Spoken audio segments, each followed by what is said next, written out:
Hello everyone, welcome to Peepaw's Poetry Salon. Today we're going to be taking a look at Enough Rope by Dorothy Parker. She's pretty funny. She was kind of known for being funny. That was kind of her thing. This is from 1926.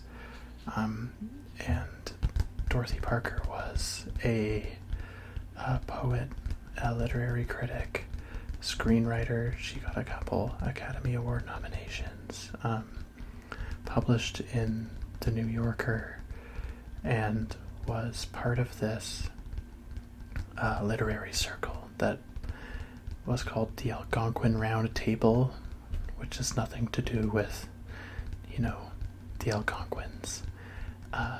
It was just this group of funny people who would hang out at this hotel called the Algonquin and drink and try to make each other laugh. I read somewhere, looking back, she was like, it was just a bunch of loud mouths. There wasn't really any point to it, but I guess, people have always been into clout chasing and hanging out with other people who have clout. Anyways, yeah, she wrote a lot of what's called light verse, so it's meant to be funny. It's meant to just be kind of fun. And yeah, most of it is about her romantic trials and tribulations. And I enjoyed reading it. I've put up, 15, 20 post-it notes in here, just marking the poems that I thought were the most fun. Let's get into it and read some Dorothy Parker.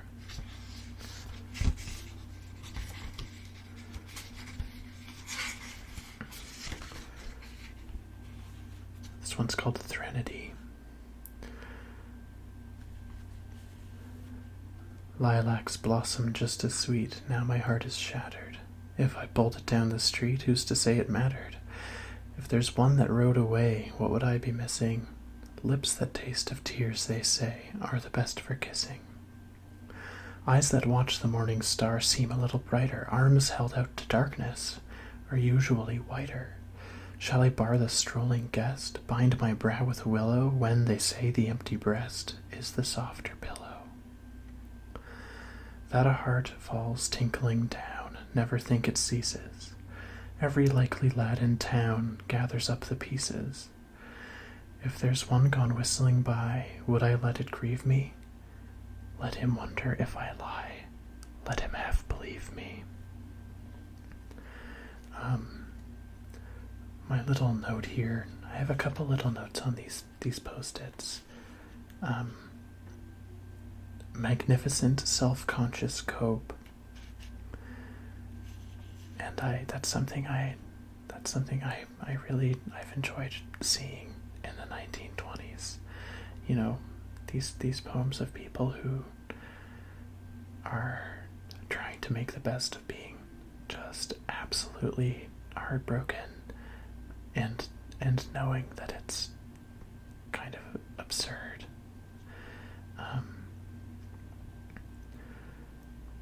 This one's got some just good images. The first time I read it, I was like, I didn't really pick up on the irony of it. Let him wonder if I lie, let him half believe me. So, yeah, I guess the speaker of the poem is like,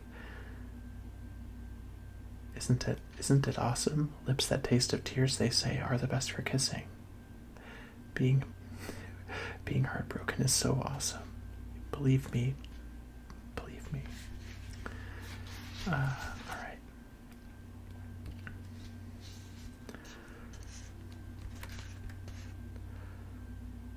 All of these have a pretty strict rhyme scheme and meter, which is I haven't read that much poetry that does that, I guess, outside of sonnets and like children's books. But it's kind of fun. Hopefully it has a hypnotic effect or something and isn't just kind of like, doesn't feel cheesy. Who was there had seen us wouldn't bid him run? Heavy lay between us all our sires had done. There he was, a springing of a pious race, setting hags a-swinging in a marketplace, sowing turnips over where the poppies lay, looking past the clover, adding up the hay, shouting through the spring song, clumping down the sod, toadying in sing-song to a crabbed god. There I was that came of folk of mud and flame, I had that my name of them without a name. I that had my name of them without a name. Up and down a mountain streeled my silly stock, passing by a fountain, ringing at a rock, devil-gotten sinners throwing back their heads, fiddling for dinners, kissing in their beds. Not a one had seen us, wouldn't help him flee, angry ran between us, blood of him and me. How shall I be mating who have looked above, living for a dying? Let me try that again. Living for a hating, dying of a love. How shall I be mating who have looked above, living for a hating, dying of a love? That's called The Dark Girl's Rhyme. Yeah, that one I feel like that might be one of my favorites in the whole thing. It's so, yeah, I feel like it's again pretty like strict rhyme scheme meter, but I feel like it doesn't feel cheesy. I feel like that's just like catchy. There's like a really good rhythm, and some of these lines are they just go kind of hard. To a crabbed god. There I was that came of folk of mud and flame. I think that's an Irish person. Surely there is no people who is more identified with mud and flame. I don't know why I think that. Alright. The first time I died, I walked my ways. I followed the file of limping days. I held me tall with my head flung up, but I dared not look on the new moon's cup. I dared not look on the sweet young rain, and between my ribs was a gleaming pain. The next time I died, they laid me deep. They spoke worn words to hallow my sleep. They tossed me petals, they wreathed me fern, they weighted me down with a marble urn.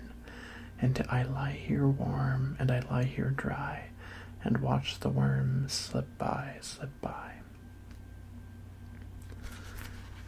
That's called Epitaph. I really liked the voice in that one. And I liked the New Moon's Cup.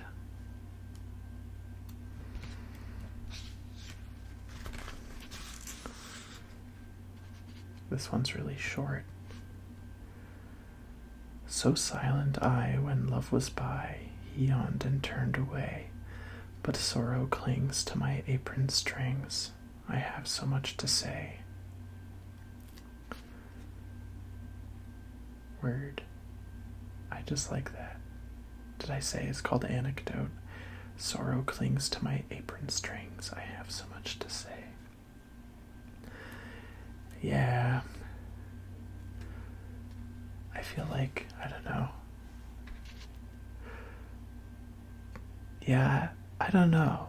There's definitely been different times in my life where it's been easier to talk about love, and other times when it's been easier to talk about sorrow. Sorrow does have a gravity to it, like in that, or maybe magnetism is the better word, like even just like petty sorrows. It's fun to gripe. And heavier sorrows, it's fun to trauma dump. We all love trauma dumping. Okay. Maybe we don't all love trauma dumping. Maybe that's just part of my social reality that's not universal.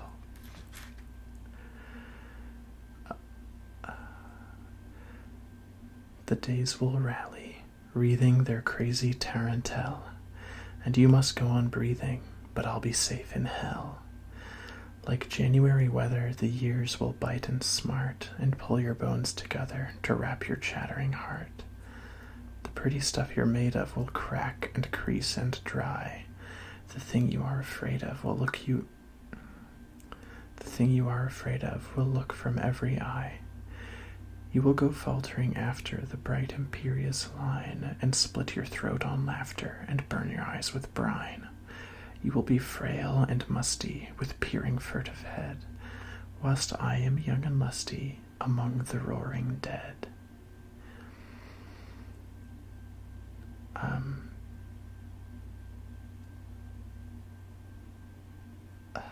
I hope that no one takes that to heart. It's better to arrive in the underworld, frail and musty, with a peering furtive head. You don't want to go there young and lusty. Don't do it. I also highlighted this one just because it mentioned in the second line, their crazy tarantelle. And the tarantelle is an Italian folk dance that, I mean, you might, if you've been following, you might know I have a connection with Italian folk music, and I've been finding it interesting lately. But yeah, the tarantelle is like, I guess the history of it is that it's a ritual dance to like exorcise a demon that's or a curse that's kind of overtaken you, that they believed came from being bitten by a spider. So if you get a spider bite, then you have to do a tarantelle to drive out the evil. And like, it's kind of like the evil eye, like all kinds of malady and like angst and anything could be explained with a spider bite. There was a wildfire in northwestern Ontario today, and I guess probably the last couple days, but the smoke arrived in Toronto today, and it made the whole city like yellow, like Breaking Bad Mexico filter. And something my friend said is that being spider bitten is associated with that, just in terms of like there's a color association of yellow. So I was like, yeah, the whole city has been spider bitten, and that is what it felt like. It felt like a really cursed day.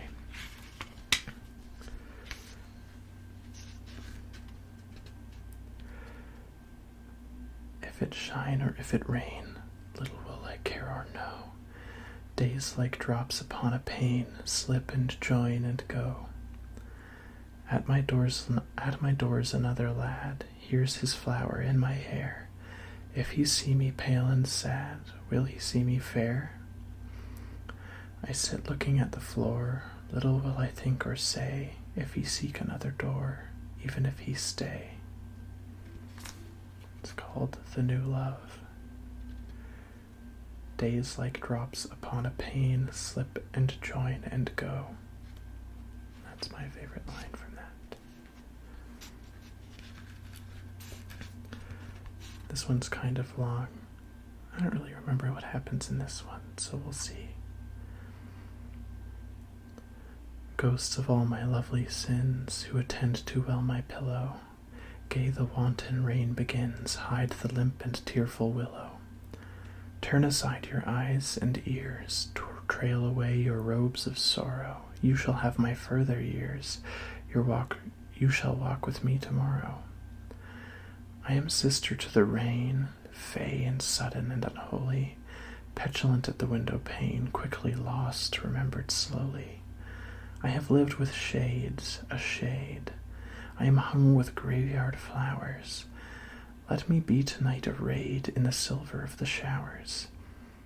Every fragile thing shall rust when another April passes. I may be a furry dust sifting through the brittle grasses. All sweet sins shall be forgot. Who will live to tell their sighing? Hear me now, nor let me rot, wistful still and still aspiring.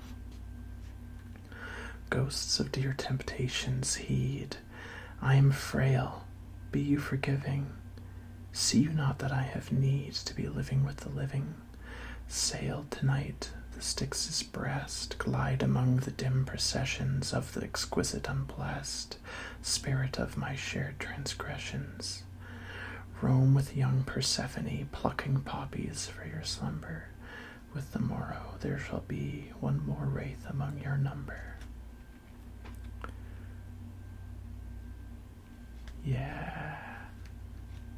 Yeah, I didn't remember that one, but now I do, because that one goes really hard, actually. I mean, I know I said at the beginning that, like, she's famous for being, a wit, a wisecracker, whatever you want to call it. But for whatever reason, I really liked all her angsty ones, and that's like, yeah, I am sister to the rain, fey and sudden and unholy, petulant at the window pane, quickly lost, remembered slowly. Yeah. That's a really good one.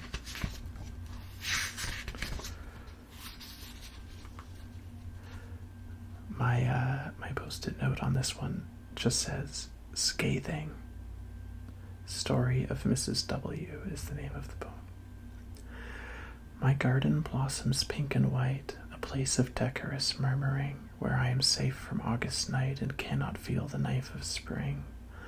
And I may walk the pretty place before the curtsying hollyhocks and laundered daisies round of face, good little girls in party frocks. My trees are amiably arrayed in pattern on the dappled sky, and I may sit in filtered shade and watch the tidy years go by. And I may amble pleasantly and hear my neighbors list their bones, and click my tongue in sympathy and count the cracks in paving stones. My door is grave in oaken strength, the cool of linen calms my bed, and there at night I stretch my length, and envy no one but the dead. Interesting. Yeah, I'm actually not sure if that's scathing. I guess at the time, I thought, like, I guess my reading of it was like Dorothy kind of like imagining, or maybe not imagining, maybe there's someone she had in mind, of someone with this kind of very pastoral tradwife life, and for all that it is idyllic, she imagines her envying no one but the dead when, she finally stretches out to go to sleep. But also, I don't know what Dorothy's life was like. Maybe this is just about herself. Yeah, curious about that.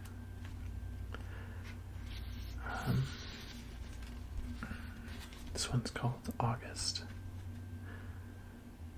When my eyes are weeds and my lips are petals spinning down the wind that has beginning, where the crumpled peaches start in a fringy assault.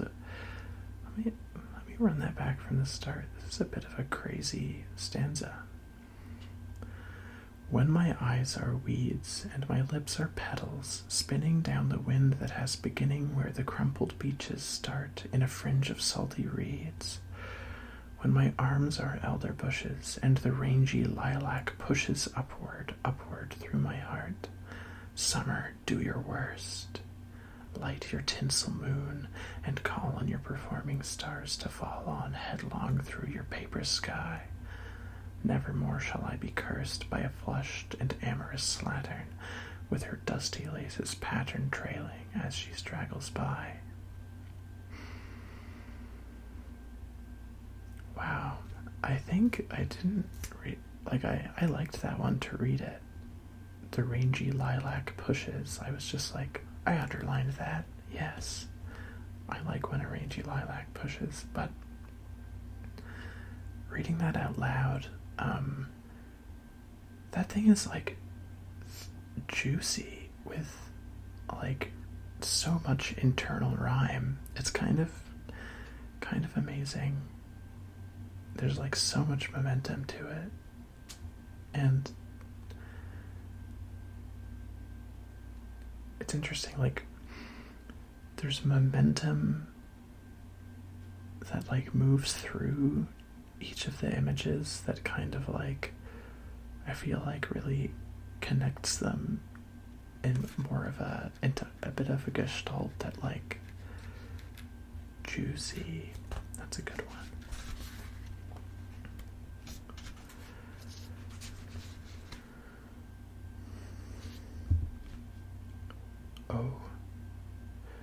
Oh, let it be a night of lyric rain and singing breezes when my bell is tolled. I have so loved the rain that I would hold last in my ears its friendly dim refrain. I shall lie cool and quiet, who have lain fevered and watched the book of day unfold. Death will not see me flinch. The heart is bold. Death will not see me flinch. The heart is bold that pain has made incapable of pain. Kinder the busy worms than ever love. It will be peace to lie there, empty-eyed, my bed made secret by the leveling showers, my breast replenishing the weeds above. And you will say, then she has died. And you will say of me, then has she died? Perhaps I should have sent a spray of flowers. Sorry, I feel like I fumbled that one a little bit, which is too bad because some good lines. It's called Testament. Again, here's me picking the moody, angsty ones in this. Well, I don't know. It is a book full of kind of like funny-ish poems, but they are kind of funny-ish poems about men fucking her over. That's what most of the poems are. I feel like those are kind of underrepresented in my selection. But I feel like, I don't know, I'm just a sucker for image and voice, and those ones are, I don't know, as poems don't interest me as much for the most part. There are some good ones, but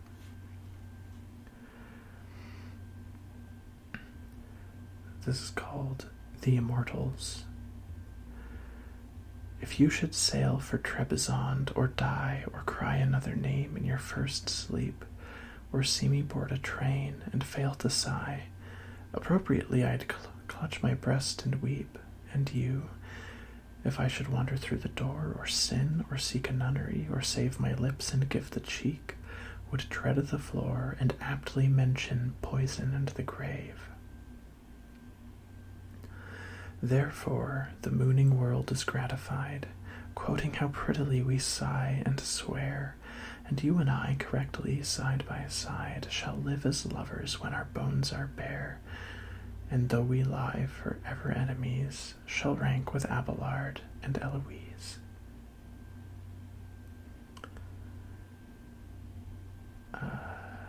That one is okay. That one is a bit of an angsty love poem and is funny. So I eat my words.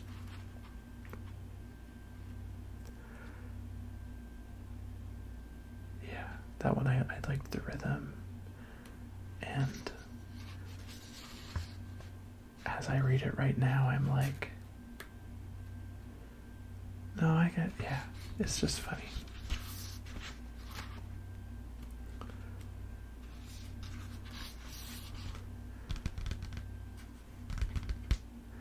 Okay, this one I picked because it's cute, which is always going to be really enticing to me. It's called Inventory. For be the things I am wiser to know, idleness, sorrow, a friend and a foe. For be the things I'd been better without, love, curiosity, freckles, and doubt. 3 be the things I shall never attain, envy, content, and sufficient champagne. 3 be the things I shall have till I die, laughter and hope, and a sock in the eye. Hell yeah, Dorothy. Yeah. Love, curiosity, freckles, and doubt. No, Dorothy. I'm sure your freckles were really, really awesome. They're really in right now, you know?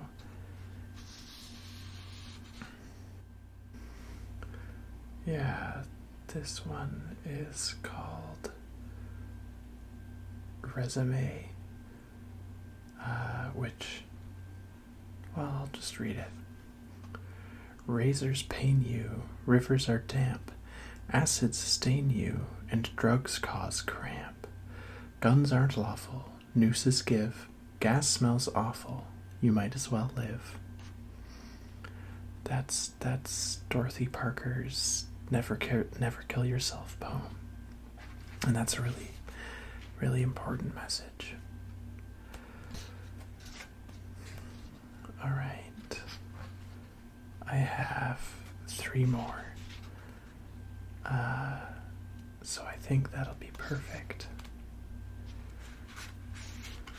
Okay.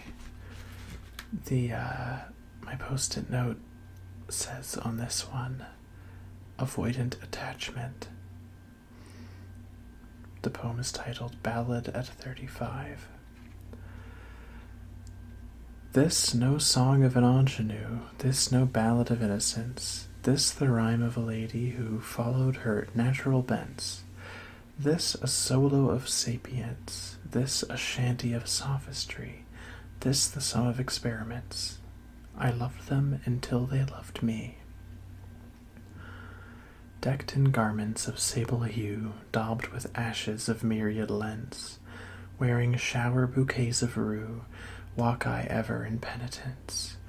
Oft I roam as my heart repents, through God's acre of memory, marking stones in my reverence. I loved them until they loved me. Pictures pass me in long review, marching columns of dead events. I was tender, and often true, even a prey to coincidence. Always knew I the consequence, always saw what the end would be, whereas nature has made us, hence I loved them until they loved me. Then we have L'Envoi. Princes, never I'd give offense, won't you think of me tenderly? Here's my strength and weakness, gents, I loved them until they loved me.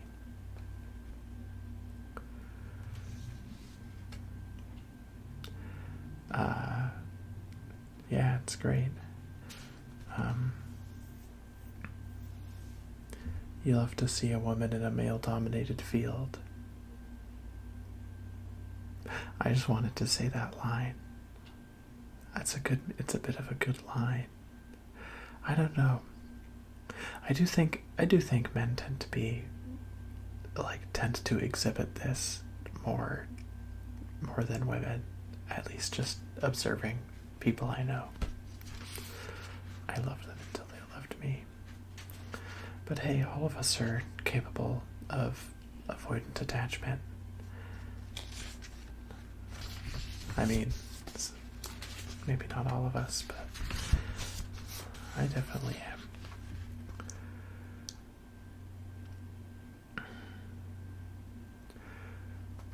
This is called Love Song. My own dear love, he is strong and bold, and he cares not what comes after. His words ring sweet as a chime of gold, and his eyes are lit with laughter. He is jubilant as a flag unfurled. Oh, a girl, she'd not forget him. My own dear love, he is all my world, and I wish I'd never met him. My love, he's mad, and my love, he's fleet, and a wild young wood thing bore him.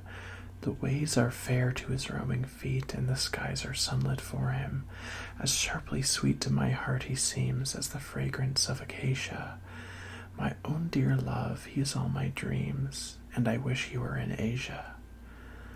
My love runs by like a day in June, and he makes no friend of sorrows.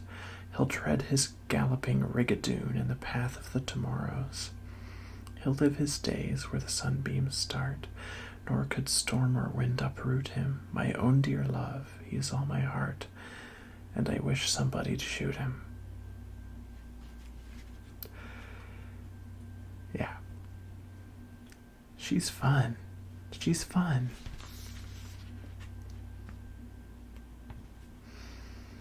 Like, it's just it's like a lot of window dressing for a silly premise, but it all just works. So fun. Alright. Okay. This is kind of a coincidence. This is the last poem that I kind of highlighted here with my post-it notes. And it's kind of I feel like a good send-off. It's called Lullaby. Sleep, pretty lady, the night is enfolding you, drifting so lightly on crystalline streams.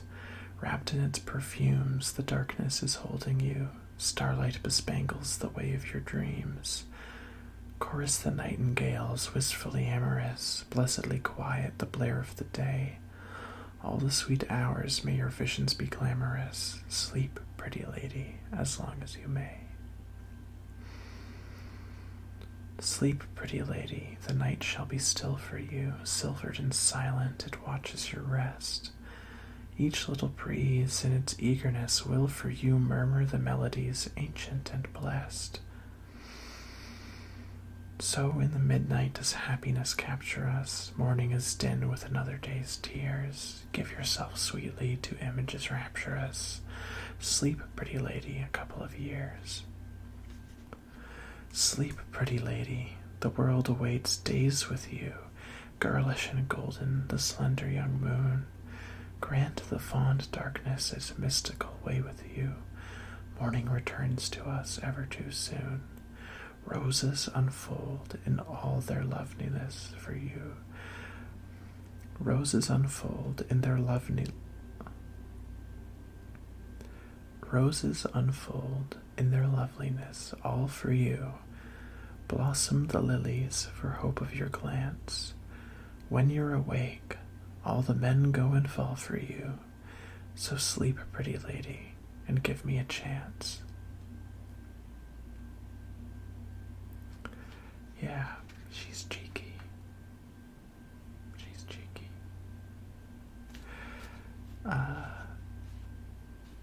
Yeah, I really enjoyed these. It's interesting, like, just reading a book of poems cover to cover. I've never really approached poetry that way.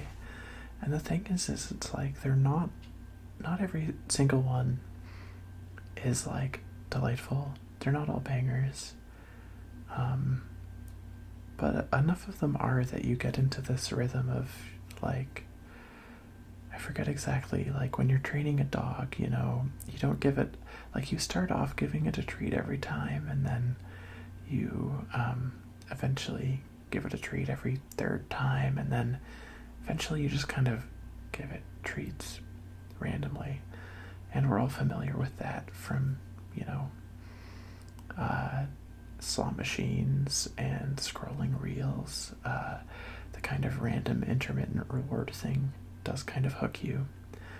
And I feel like a book of poems is the original short form content with random intermittent rewards.